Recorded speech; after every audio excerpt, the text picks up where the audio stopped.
Hola, es del canal Psicología, Educación y Seguridad Pública.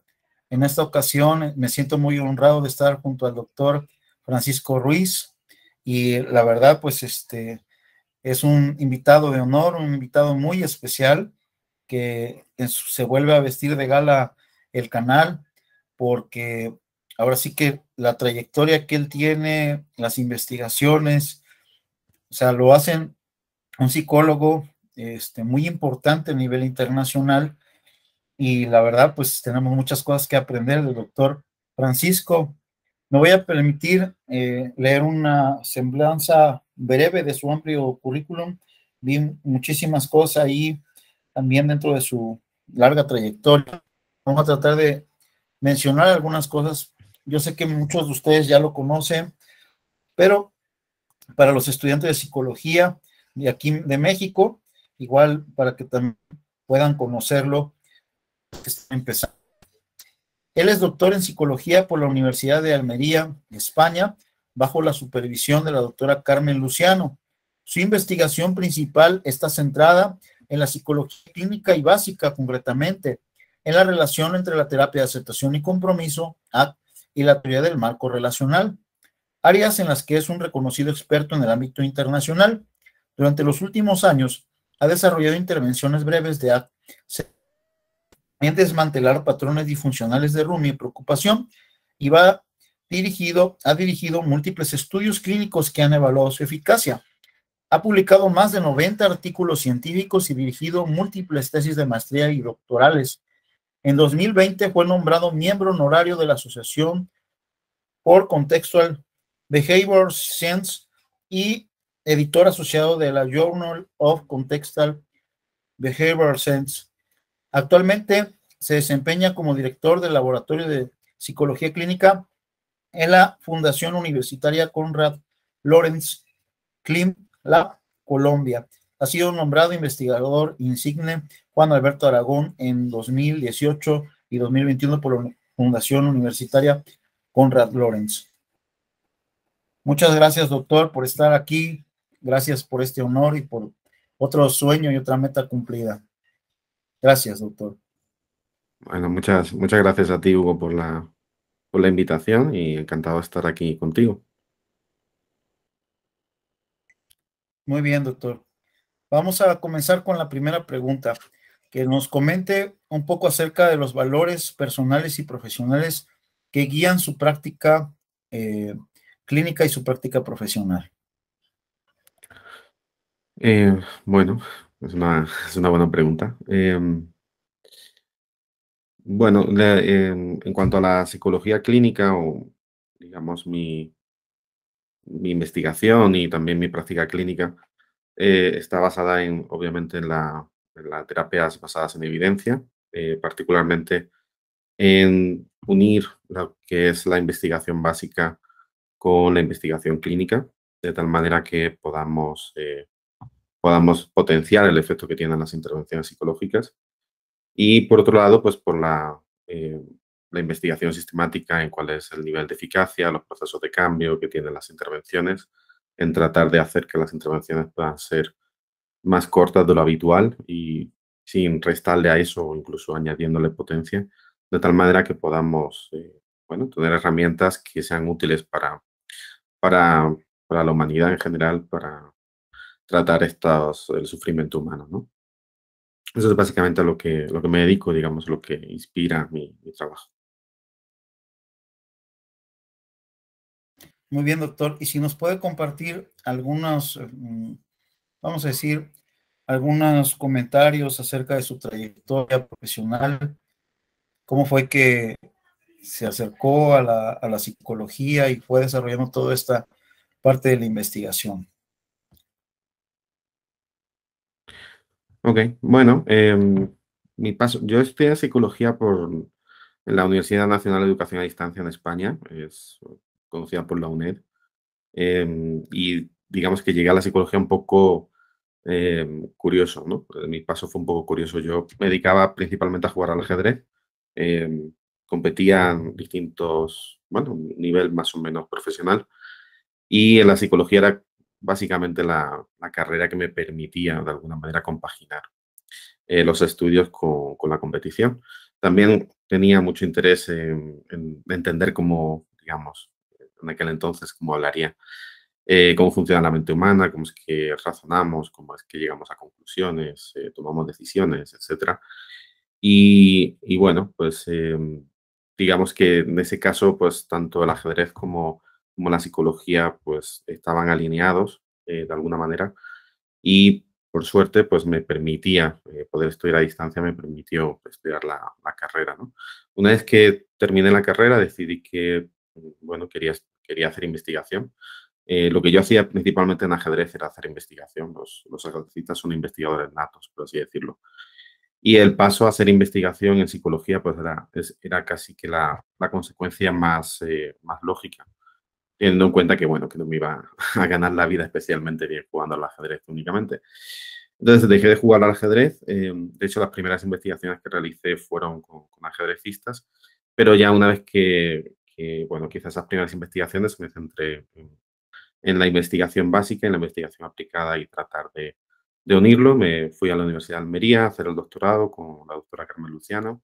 Allí, bueno, pues tuve distintos docentes, como Jesús Gil, como Marino Pérez, como Van der Holmes, etcétera. Y bueno, pues estuve hasta 2011, unos 6 7 años en el laboratorio, hice la tesis doctoral sobre razonamiento analógico.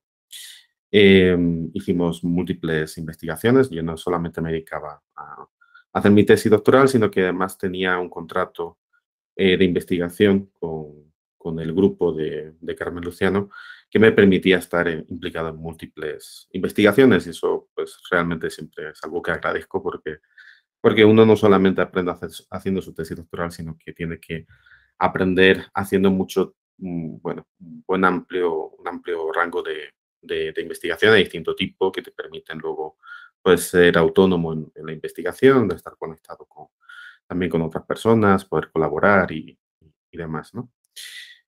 Bueno, una vez que terminé la tesis doctoral, en 2009 tuve algunos contratos postdoctorales, empecé a trabajar en algunas universidades en España. Bueno, era una época donde la universidad pública en España, que es la fundamental, digamos, que apoya la investigación, pues no contrataba personas por la crisis económica.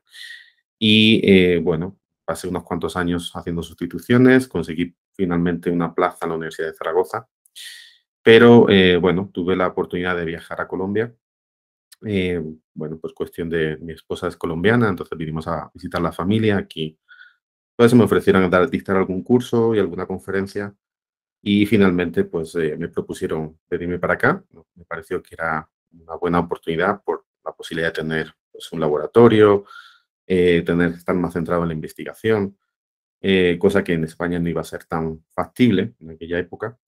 Y bueno, pues en 2015 nos vinimos para Colombia y desde entonces pues estoy acá en la Fundación Universitaria Conrad Lorenz, en el laboratorio que llamamos Clinic Lab, que es el laboratorio de psicología clínica. Y bueno, pues aquí fundamentalmente hemos tenido bastante oportunidad de hacer investigación y fundamentalmente investigación clínica, que es, digamos, bueno, la Conrad Lorenz tiene posgrados en psicología clínica y digamos que nosotros tratamos de alinearnos en el laboratorio con esos posgrados, de tal manera que podamos hacer investigación clínica, de probar distintos protocolos, fundamentalmente protocolos de intervención breve, y, bueno, y hacer algún tipo de investigación básica, principalmente básico-aplicada, haciendo análogos experimentales de los componentes, por ejemplo, de las metáforas o de los ejercicios de fusión, en la terapia de aceptación y compromiso, etcétera. Y en eso es básicamente lo que estamos haciendo en los últimos años. Ya estamos en 2022, han pasado ya unos cuantos años.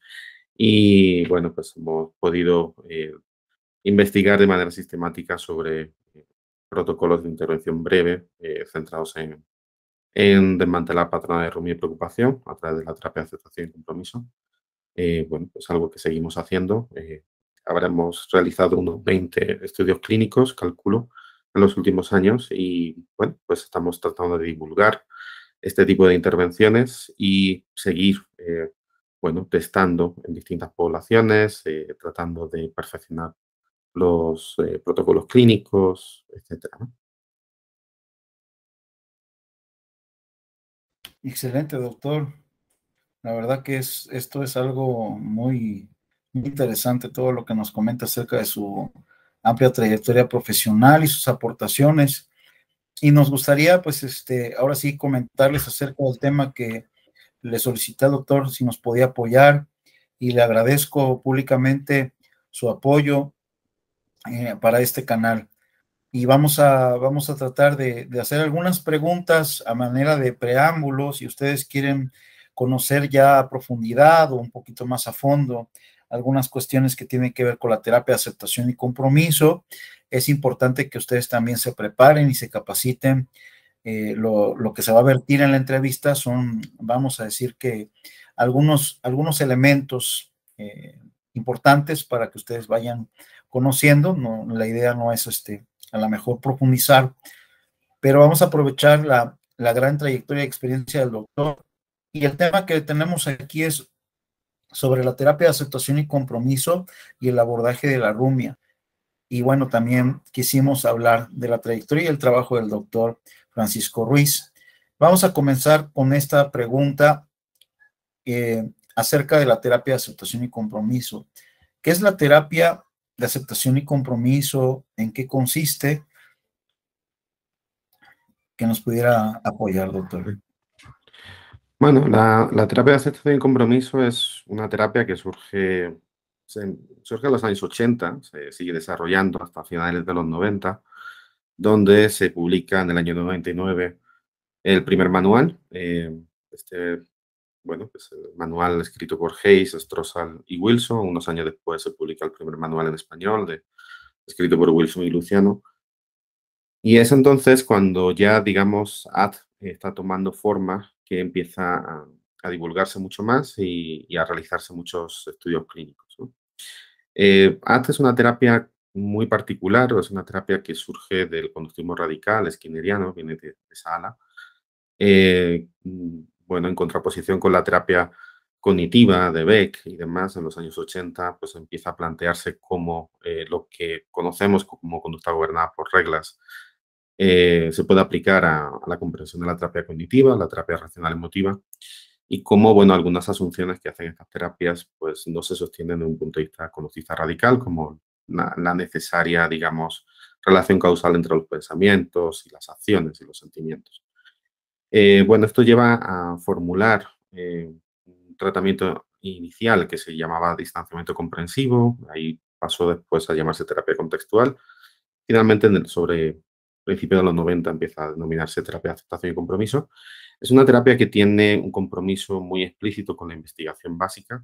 No es que la conexión con la investigación básica sea perfecta, no hay ninguna terapia que tenga una conexión perfecta con la investigación básica, ni siquiera aquellas terapias que denominamos de primera generación, al menos con adultos, tiene ese tipo de ligazón, pero sí existe ese énfasis muy potente. De hecho, AD se fue desarrollando paralelamente con una aproximación contextual funcional del lenguaje y la cognición, que es la teoría del marco relacional, y que trata bueno, tratamos en muchos laboratorios, o algunos laboratorios a lo largo del mundo, de establecer esa ligazón de manera más estrecha, ¿no? AD es una terapia que en los últimos 20 años se ha popularizado muchísimo. Ha dado lugar a unos 1000 ensayos clínicos, lo cual es mucho decir. Quizás sea la terapia con mayor crecimiento empírico de los últimos 5 años, 10 años, en toda la psicología clínica, y ha mostrado eficacia en múltiples contextos. Bueno, sabiendo que esta terapia resulta eficaz, bueno, pues una de las cosas que tratamos de hacer algunos investigadores es tratar de perfeccionar sus métodos clínicos. Y de ahí viene, por ejemplo, pues el énfasis que hemos tenido en los últimos 6, 7 años, la intervención más específicamente de AD sobre la rumia y preocupación, o en general este concepto más abarcador que denominamos pensamiento negativo repetido. Bueno, en este sentido, en general, AD lo que procura es que entiende que la psicopatología no está generada por pensamientos o sentimientos específicos. Los pensamientos y emociones son eventos transitorios y, por tanto, no tienen por qué ser patológicos, sino que es más bien cómo una persona reacciona ante ellos, cómo nos relacionamos con los pensamientos y emociones, lo que genera problemas. Es decir, cómo nos metemos en bucles.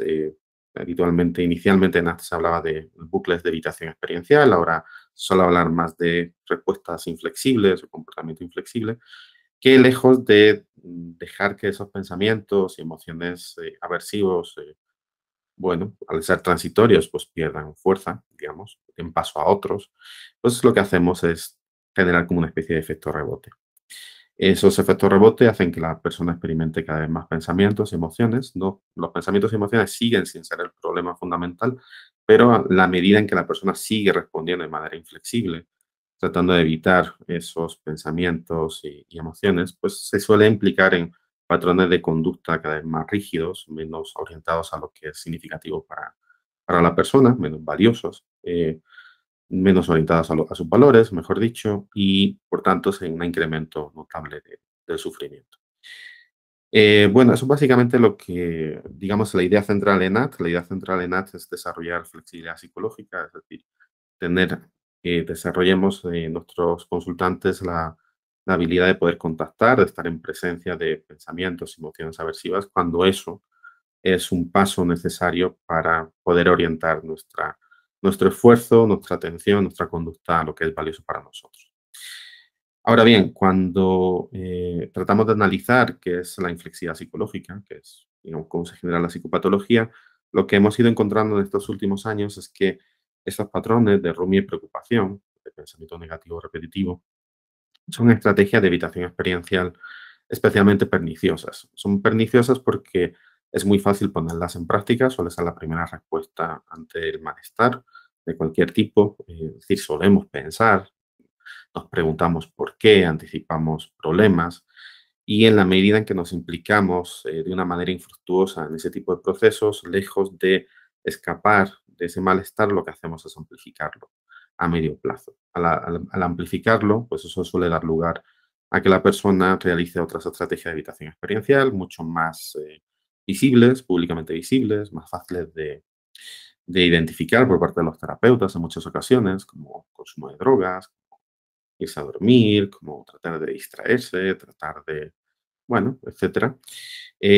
Pero que lo que hemos tratado de ver es cómo ese patrón de rumia y preocupación prolongado dispara esas otras conductas de evitación experiencial y, por tanto, si esto es así, pues desmantelar ese proceso de rumia y preocupación puede ser un paso que le dé mucha más fuerza, más fuerza a las intervenciones, haga que las intervenciones vayan más al núcleo, porque atacamos el corazón del patrón inflexible, el primer tipo de respuesta inflexible que solemos mostrar la mayor parte de los seres humanos, de tal manera que, bueno, no hacemos tanto énfasis en las estrategias de evitación que resultan unas u otras, varían en topografía, pero que en el fondo lo que buscan es reducir el afecto negativo amplificado por la rumia y preocupación.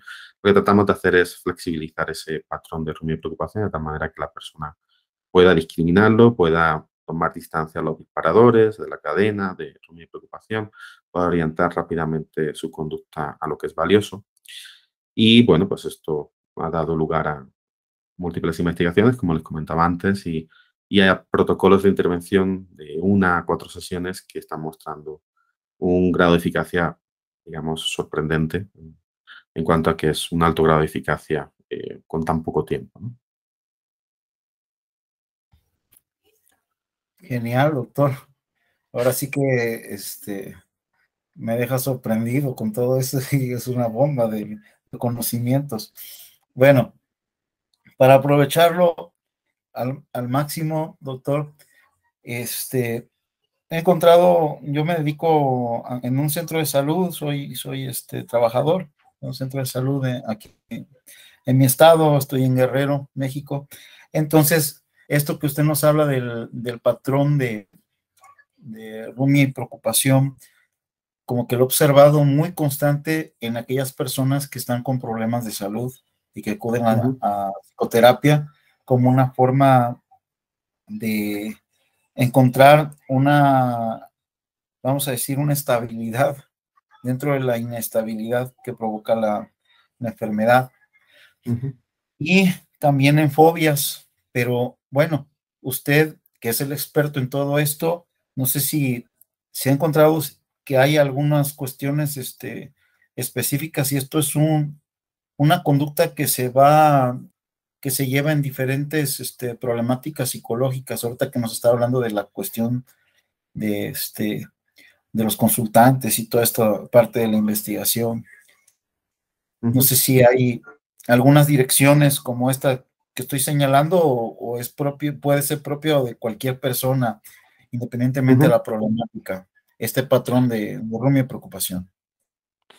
Bueno, en general, digamos, si hiciéramos una encuesta a la población, o muchas encuestas que se hacen con cuestionarios y demás, ¿no? Pero si preguntáramos, le explicáramos a las personas, le explicáramos qué es la rumia, qué es la preocupación, le preguntáramos si en alguna ocasión se implican este tipo de procesos, pues el 99% de la población nos diría que sí, probablemente. Y si les preguntamos por cuánto tiempo a la semana le pueden dedicar, pues probablemente incluso nos sorprendamos de la cantidad de tiempo que las personas gastamos pensando sobre nuestros problemas, anticipando peligros, haciéndolo quizá de una manera no tan productiva como pueda ser planificando, digamos, de manera adecuada las cosas, tratando de entender qué fue lo que ocurrió, qué ocurrió, digamos, en el trabajo, qué ocurrió en la relación de pareja, por qué tuve un enfado con tal persona, con tal otra. Entonces, es algo que los humanos hemos aprendido a hacer. Hemos aprendido a hacer como hemos aprendido también a identificar problemas y a resolverlos. De tal manera que el proceso de reunir preocupación es un proceso relativamente similar a la resolución de problemas. Por eso es un procesos tan, digamos, predominantes, porque en el fondo forma parte de algo que los seres humanos necesitamos hacer para adaptarnos al medio, para conseguir las cosas que queremos, etcétera. El problema es que en ocasiones, bueno, como decías antes, bueno, las personas pueden tener un problema de salud crónico, quieren saber qué va a pasar, quieren darle una explicación a lo que ocurrió, quieren entender si fue culpa de alguien o fue culpa de ellos o es culpa de, yo qué sé, de una divinidad, etcétera. Lo que ocurre es que en ocasiones nos preguntamos, tratamos de anticipar peligros que no son anticipables, nos preguntamos cosas que no tienen respuesta y nos quedamos enredados en ese proceso. Y cuando quedamos enredados en ese proceso, pues bueno, nuestra atención no está puesta en algo especialmente valioso y más que nada lo que solemos hacer es amplificar ese malestar, ¿no? Esto ocurre en multitud de situaciones, nos ocurre al 99% de la población, pero si nos vamos a problemáticas psicológicas, pues obviamente lo encontramos, la depresión encontramos un nivel de rumia bastante alto. Normalmente, bueno, la depresión suele estar ligada, no siempre obviamente, pero suele estar ligada a alguna pérdida, a algún tipo de fracaso. La persona da vueltas en torno a por qué del fracaso, qué significa la pérdida, qué va a pasar, anticipa futuros fracasos también y bueno, pues queda ahí enredada en ese tipo de patrón de pensamiento. Bueno, la ansiedad generalizada es otro de los problemas centrales donde la preocupación es persistente, ¿no? Y bueno, pues la persona anticipa posibles problemas, posibles eventos no deseados que están relacionados con cosas bueno, que son valiosas para él y que no quisiera que, bueno, que fueran destruidas o que fueran dañadas, etcétera. Y la persona intenta planificar cómo puede estar preparada, trata de anticipar las cosas para estar preparado emocionalmente mejor. El problema es que hay cosas que los seres humanos no podemos anticipar, no podemos resolver, no vamos a tener certeza absoluta de que no vaya a ocurrir, ¿no? Y caemos en la trampa a veces de creer que preocupándonos y planificando vamos a tener más control del que realmente tenemos y en muchas ocasiones lo que hacemos es casi que descontrolarnos, ¿no? Y podemos perder la atención a las cosas que sí realmente podemos hacer para resolver el problema o para construir una vida más rica, independientemente de si finalmente ocurre aquello que no deseamos, porque en muchas ocasiones eso que puede ocurrir, pues no podemos controlarlo, ¿no? Más allá de estos dos problemas que son los paradigmáticos, depresión y ansiedad generalizada, la rumia y preocupación suele estar en prácticamente todo, digamos, todos los tipos de diagnósticos, ¿no? Si miráramos Los sistemas de clasificación tipo DSM, pues encontraríamos mi preocupación en casi en todos los lugares, ¿no?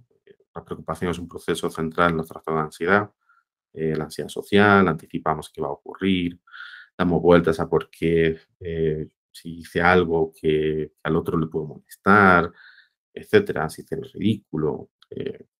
Bueno, en el pánico, por ejemplo, las personas están muy hipervigilantes de las sensaciones físicas, están preocupadas constantemente si van a tener otro ataque de pánico. El estrés postraumático están continuamente pensando en muchas ocasiones sobre el evento, tratando de darle sentido, encontrar una explicación, etcétera. Bueno, y así sucesivamente a lo largo de montones de dificultades psicológicas, ¿no?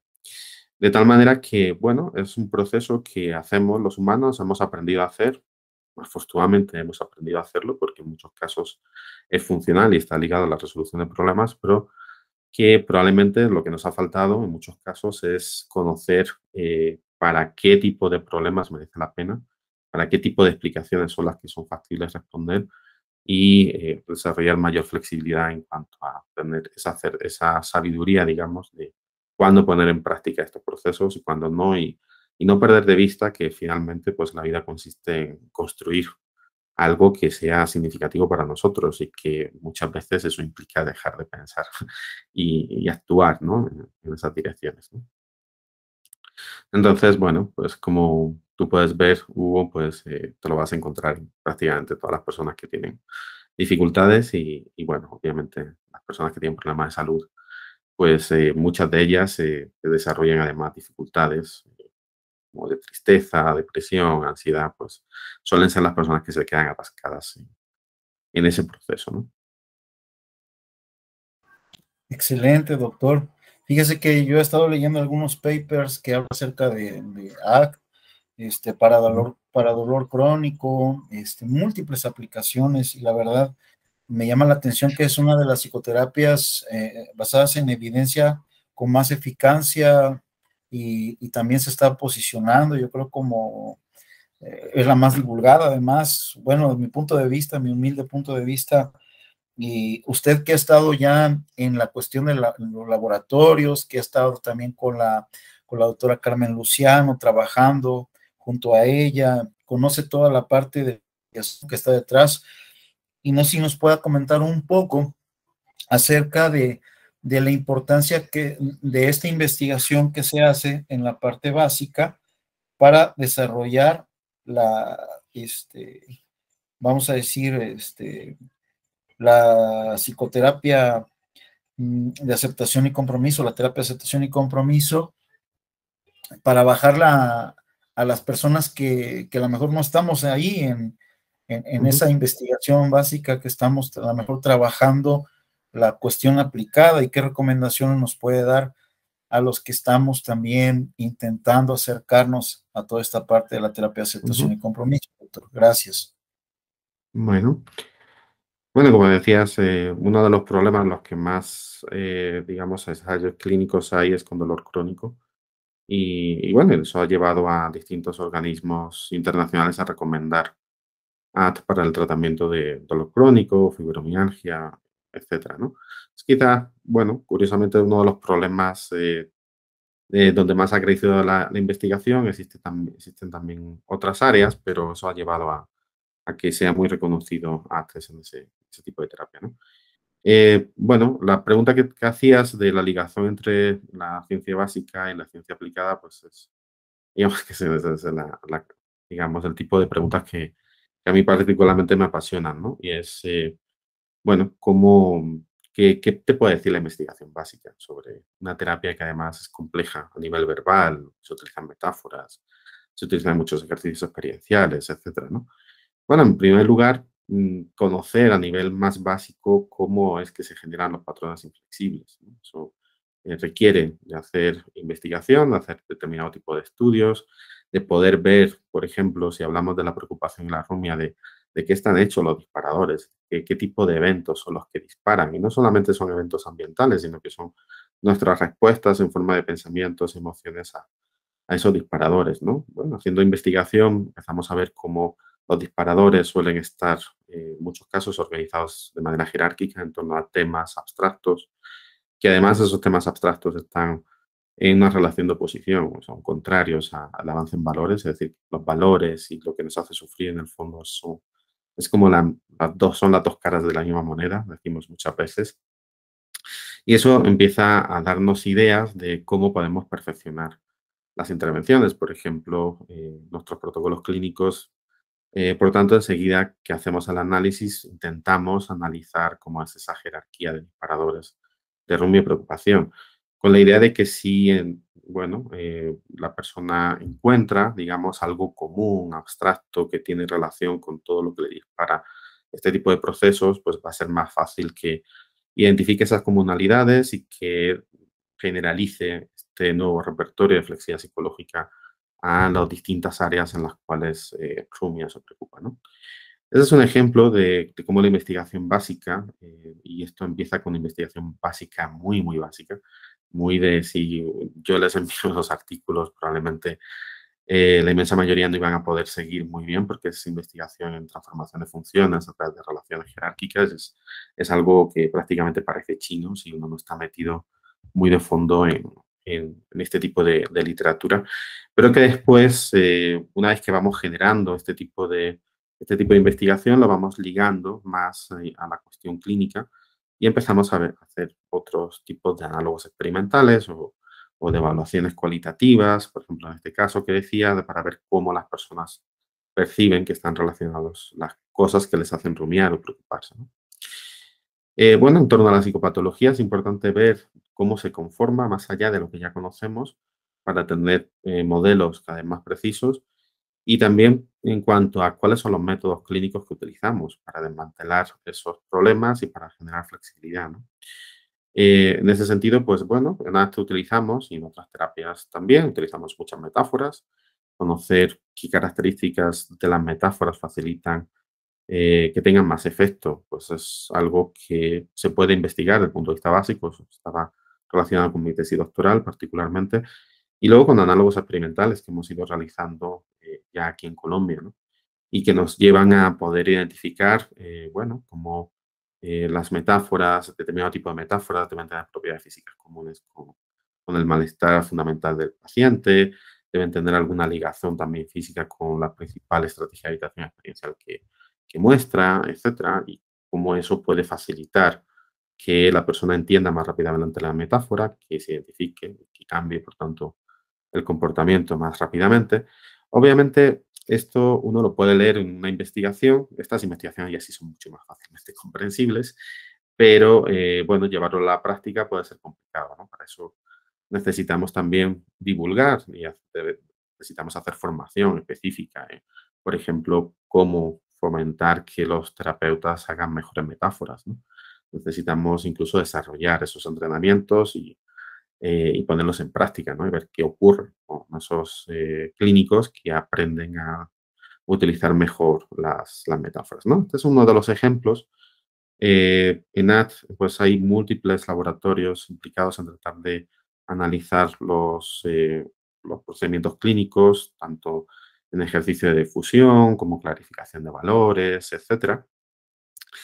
Un punto, digamos, negativo es que aunque la investigación va creciendo, pues en muchas ocasiones hay un retraso, hay una demora entre que lo que hacemos en el laboratorio y aprendemos de ello se va incorporado en los manuales. Es más fácil divulgarlo a través de entrenamientos que escribirlo muy pormenorizadamente en los manuales. En muchas ocasiones los manuales de AT están escritos más por clínicos, como es lógico, y la conexión no es a veces tan rápida, ¿no? Es decir, bueno, pues investigaciones que empezamos a hacer, por ejemplo, hace 10, 12 años, pues recientemente se están empezando a incorporar, ¿no? Por ejemplo, en cómo hacemos los ejercicios de difusión o de distanciamiento psicológico en AT de una manera que sea más eficaz de lo que antes, del tipo de ejercicios que antes teníamos en los manuales, ¿no?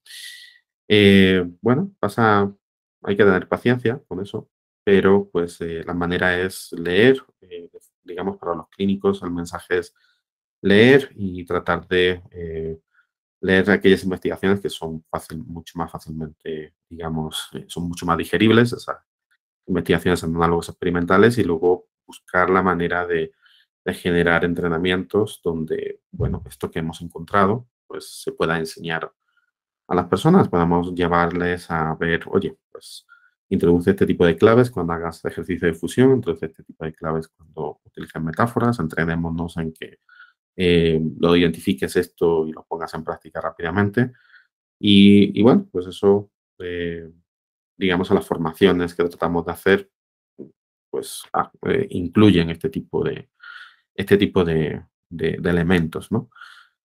De tal manera, pues que, bueno, cada vez pueda haber más personas que entiendan que es, digamos que tengan asimilados esos desarrollos que surgen de la investigación más básica, ¿no? Excelente. Para ir también respetando sus tiempos, doctor, vamos a pasar a la siguiente pregunta y ya son de las últimas también para que podamos checar sus tiempos. Muy bien. Sabemos que en estos últimos años usted se ha dedicado a formar a otros, formar a psicólogos, a formar a doctores en psicología, formar a maestros en psicología, etcétera. ¿Qué futuro usted ve de nuestra profesión, de la psicología y de la psicología clínica, que son las áreas donde usted se mueve, de la psicología experimental y la psicología clínica? Ujú. Bueno, es difícil. No tengo una bola de cristal como para saber, ¿no? Bueno, particularmente en Latinoamérica creo que cada vez bueno, hay mayor auge de la psicología científica, de las terapias clínicas, de las terapias basadas en evidencia, aunque pues todavía hay muchos lugares donde la formación pues dista mucho de ser medianamente rigurosa. Bueno, eso hará que en la medida en que haya laboratorios y programas de investigación, programas de doctorado, que sean potentes, pues puedan formar nuevos investigadores, los investigadores, nuevos doctores, nuevos magísteres, esos magísteres y doctores que tengan mayor énfasis en la investigación básica, en la investigación aplicada, puedan a su vez formar a otros. Finalmente, esa es la cadena, ¿no? La cadena del mundo académico.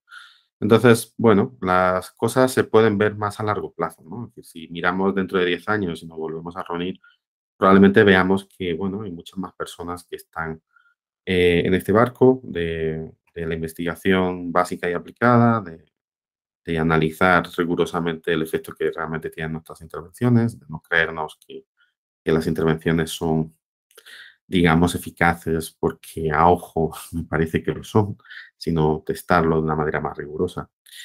Eh, bueno, hay mucho por crecer en Latinoamérica, yo creo, ¿no?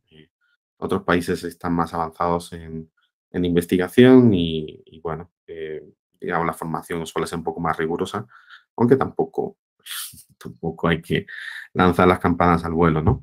Creo que en el fondo, bueno, lo que necesitamos es tener, digamos, desarrollar una ciencia que nos permita generar aplicaciones. Esa ciencia, pues, puede ser la ciencia que deriva del conductismo radical o del contextualismo funcional, por ejemplo, la ciencia conductual contextual, y que eso nos permita generar impacto en la sociedad de tal manera que pueda haber todavía más fondos, mayor interés por parte de la sociedad en que desarrollemos investigación y volvamos de nuevo con eso a las aplicaciones. Y en la medida en que seamos capaces de hacer eso, pues el prestigio de la profesión incrementará y bueno, no veremos estas prácticas que solemos ver y que todos conocemos, ¿no?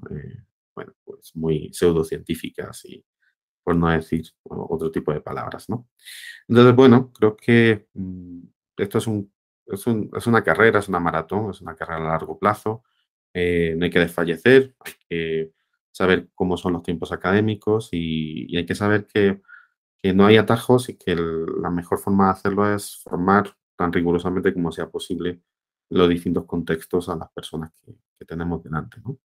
siendo también pues, muy conscientes de lo que implica formar un psicólogo. Y es que un psicólogo clínico particularmente no se forma en 2 días y eso debemos ser conscientes y realizar formaciones éticas que por lo menos anuncien que es mucho más fácil hacer un taller relativamente breve sobre una terapia, pero eso no implica que vas a conocer al detalle una terapia, ¿no? Formarse en una terapia, sea la que sea, pues lleva tiempo, lleva esfuerzo, y bueno, deberíamos ser conscientes de eso, ¿no? Y ser mucho más humildes intelectualmente hablando, ¿no? Que a veces no nos caracteriza eso precisamente, ¿no? Parece que aprendemos en un día una técnica y ya nos creemos expertos en eso, ¿no?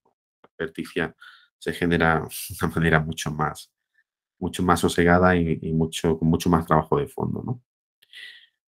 Bueno, a ver, eso es lo que te puedo decir a la pregunta que me hiciste.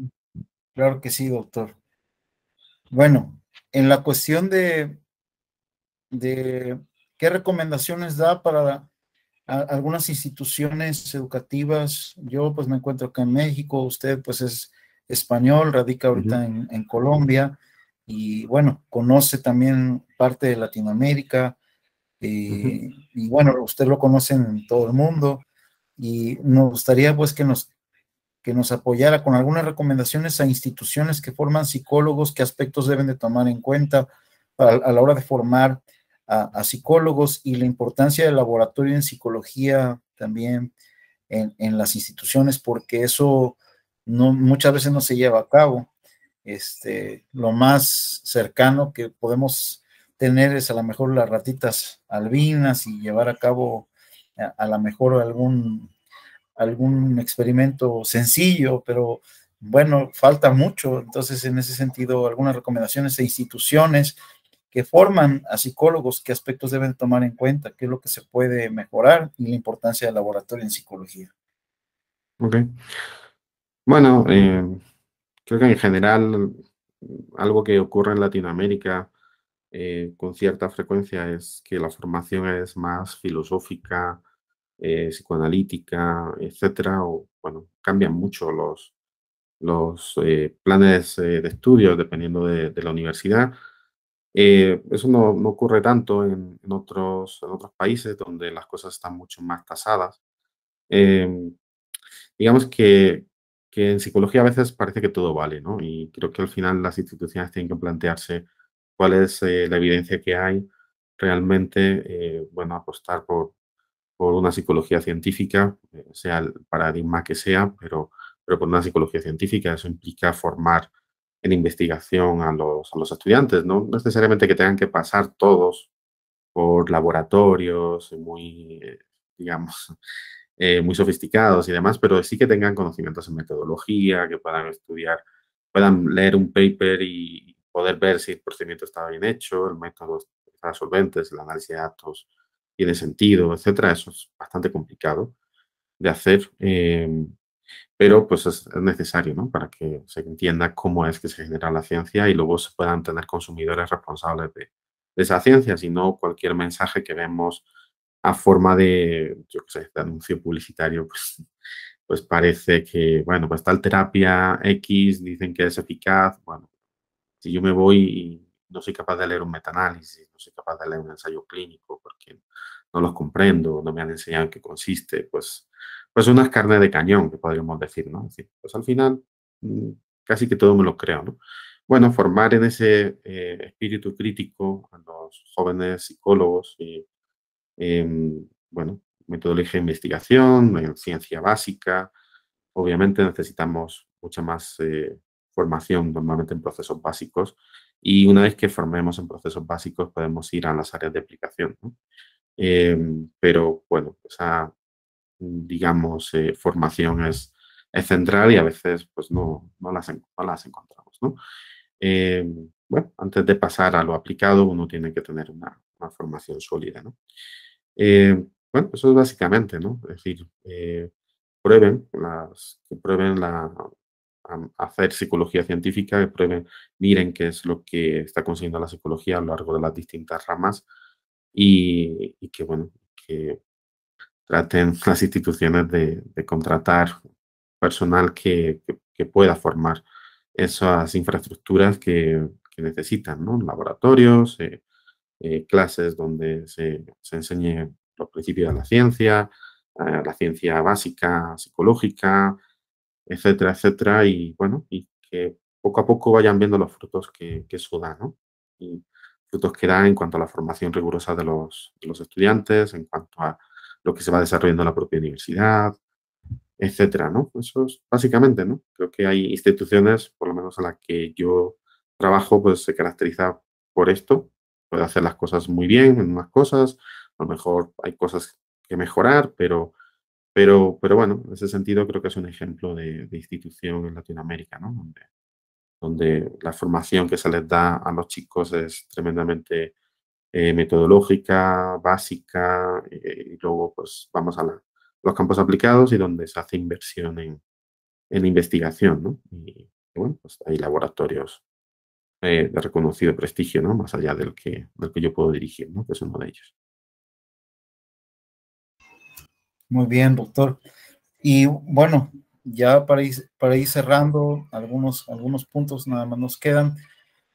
Algunas recomendaciones a profesionistas de la psicología, ya psicólogos que están formados, pero que recién están conociendo todo esto de la psicoterapia basada en evidencia, las terapias contextuales, algunas recomendaciones para ellos y también para aquellos psicólogos que pierden mucho su tiempo en criticar y se olvidan de repasar mejor la investigación.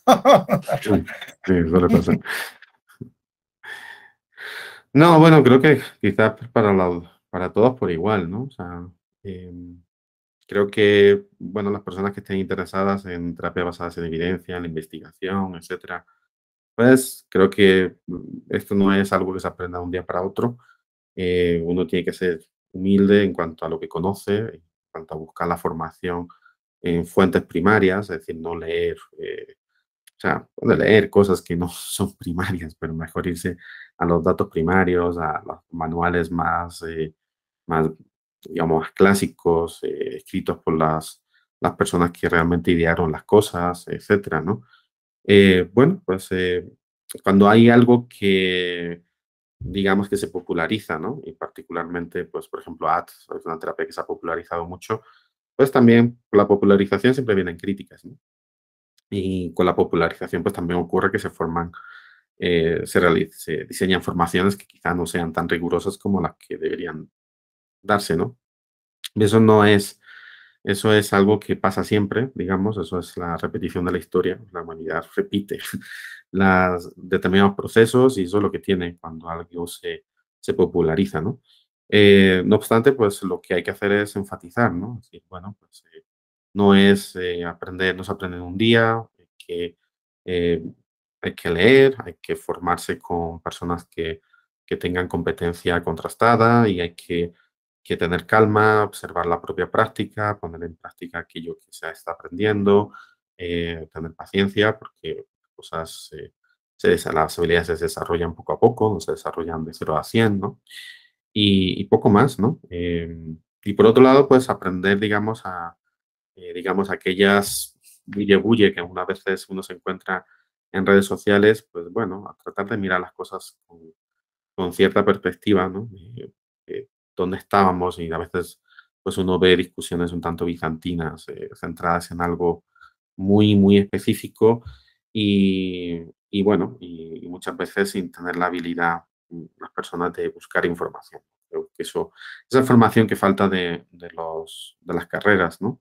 Los pregrados o las licenciaturas, como se diga en cada país, pues es central, ¿no? Si yo encuentro que alguien está diciendo que, bueno, que tal técnica es la mejor o que tal terapia probada es la mejor para tal problema.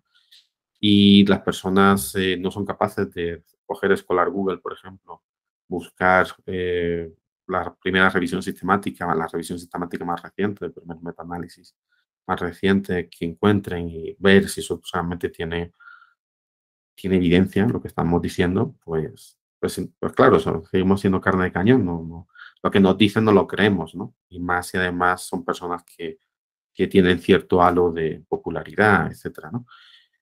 Cuando uno contrasta las cosas no suelen ser tan sencillas, ¿no? En psicología las cosas no suelen ser blanco y negro, las cosas no funcionan siempre, ni hay cosas que no funcionan nunca, etcétera, sino que la cosa es mucho más compleja. Y asumiendo esa complejidad, pues lo que debemos hacer es mirar las cosas, bueno, ir a las fuentes primarias, como decía, ¿no? Que muchas veces pues, ponen en entredicho, ¿no? Que tanto, que es lo que es el saber popular, ¿no? Que se mueve en distintos foros, en distintas redes, pues señala, ¿no? Pues, las cosas no son a veces tan así, ¿no? Y eso es paradójico porque si estamos hablando de psicología basada en evidencia, pues qué menos que las personas que quieren ir por esa vía sepan buscar evidencia, sepan leerla y sepan interpretarla, porque si no, pues nada, no podemos caer en los mismos errores que han tenido otros movimientos, ¿no? Así que pues hay que buscar, aprendan a buscar en base de datos, no es complejo. De pronto eso puede ser un curso interesante, ¿no? Para que uno busque cómo hacer, ¿no? Y a interpretar lo que uno encuentra, ¿no? Esa es la base, ¿no? Ok, algunas recomendaciones que tenga acerca de bibliografía, para, sobre todo para alumnos que están estudiando, ya sea alumnos de licenciatura o que están en su posgrado, o como se diga en otros países, o Bueno, que están en... depende. Ujú. Depende del tema, ¿no? Es decir, si uno quiere estudiar, por ejemplo, sobre conductismo radical, pues que lea Skinner, que menos, ¿no?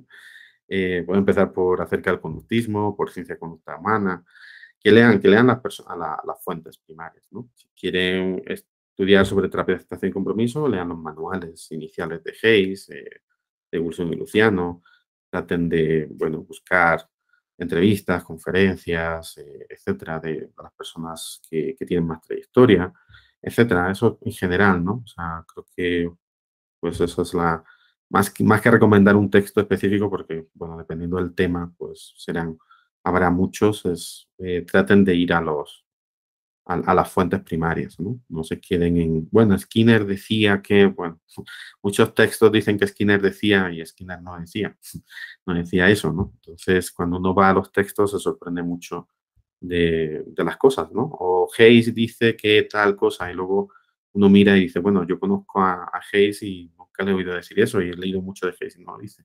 ¿Dónde lo dicen? No, no, lo he oído yo por ahí. Entonces, bueno, leer las fuentes primarias es fundamental, ¿no? Y eso a veces implica leer en inglés. Así que, bueno, esa es otra recomendación que hago, ¿no? Practiquen leer en inglés o busquen buenos traductores digamos, para traducir rápidamente los papers y poder ir a las fuentes primarias. Muy bien, doctor. ¿Qué proyectos tiene en puerta? Y también, o sea, yo lo he visto en diferentes, instituciones, dictando cursos. No sé si tenga algunos libros o, ahorita, qué es lo que tiene proyectado para este año, para fines de este año y el que Ujú. viene, si nos puede contar un poquito. Sí, bueno, justo ahora sacamos un curso aquí en la Conrad Lorenz, es un curso virtual, precisamente donde tratamos de trasladar lo que hemos hecho de la investigación de laboratorio a los clínicos. Ya está la segunda edición de ese curso y bueno, pues eso siempre está muy bien porque eso es lo que necesitamos, ¿no? Lo que hacemos en el laboratorio no se quede ahí, ¿no? Lo llevemos a los clínicos, que finalmente son los que van a utilizar todo eso, ¿no? Eso en cuanto a formación e investigación, pues bueno, seguimos haciendo muchas cosas. Hay muchas cosas por escribir, muchos artículos por escribir. Hay muchas investigaciones que se están desarrollando en semillero de investigación, en proyectos de investigación institucionales. Bueno, en general seguimos tratando de publicar los ensayos clínicos que hemos hecho y que se están haciendo también otros grupos.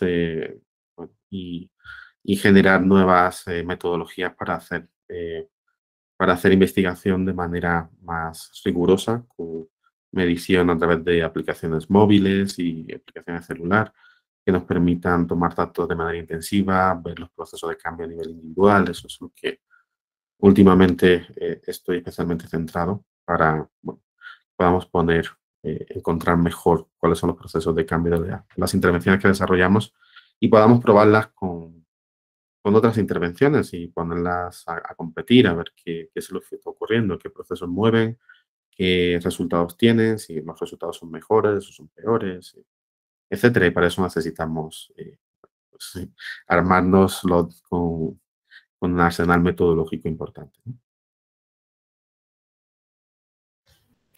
Doctor, estoy realmente fascinado y complacido por su presencia y su apoyo para este canal. Agradecerle por toda la contribución que hace para la ciencia psicológica, además de todo lo que también está en redes sociales.